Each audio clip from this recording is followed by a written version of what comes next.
এবারে আসি কর্কট লগ্নের কথায়। কর্কট লগ্নের জাতক জাতিকারা যাদের দীর্ঘদিন কোনো সমস্যার সম্মুখীন হয়েছিলেন তাদের এই সমস্যার সমাধান এবছরে হয়ে যাবে। তবে এপ্রিল মাস অবধি একটু সাবধানে থাকা ভালো। লিগাল কোনো ট্রাভেল আসতে পারে। এবছরে কোনো জমি জায়গা না কেনা ভালো। কোনো আইনি সমস্যার সমাধান এবছরে হয়ে যেতে পারে।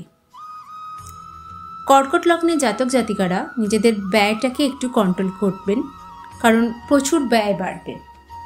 যাদের যাদের হেলথ ইস্যু নিয়ে এতদিন ভুগছিলেন তাদের ঠিকঠাকভাবে সেই হেলথ ইস্যুর ডায়াগনোসিস হয়ে যাবে। বাবা মার হেলথের দিকটা একটু যত্ন নেবেন। বাবা মার দিক থেকে কারোর একটা প্রপার্টি পাওয়ার সম্ভাবনা প্রবল। কাছের বন্ধু বান্ধব থেকে একটু সতর্ক থাকবেন, ক্ষতির হবার সম্ভাবনা। রেমেডি হিসেবে কর্কট লগ্নের জাতক জাতিকাদের একটা লক্ষ্মীর ঘট মেনটেন করতে হবে এবং সারা বছর সেই ঘটে কিছু না কিছু টাকা জমাতে হবে এবং বছরের শেষে সেই টাকা কোনো মন্দির বা কোনো পুজোর জায়গায় বা নিজের বাড়ির কোনো ঠাকুরের ইষ্ট দেবদেবীর জন্য যে কোনো জিনিস কিনে নিতে হবে।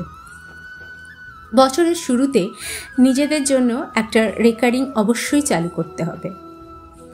এই রেকারিংয়ের যে ফল সেটা 2026-এই তারা বুঝতে পারবেন। কোনো না কোনো বড় কাজে লাগবেই। আরেকটা রেমেডি যেটা হচ্ছে গুরুত্বপূর্ণ রেমেডি, সেটা হচ্ছে একটি কালো সুতো নেবেন এবং প্রতিদিন দুহাতে সেই কালো সুতোটাকে রেখে ওম নমঃ ভগবতে রুদ্রায় জপ করবেন 108 বার এবং একটা গেট পারবেন। এইভাবে 108 দিন করবেন, অর্থাৎ 108টা গেট কালো সুতোয় যেন হয়ে যায়। 108টা গেট কালো সুতোয় হয়ে গেলে সেটা নদীর জলে প্রবাহিত করে দেবেন।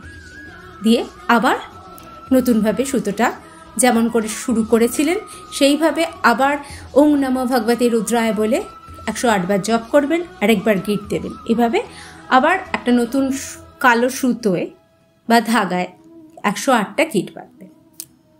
সকলে ভালো থাকবেন। রাধে রাধে।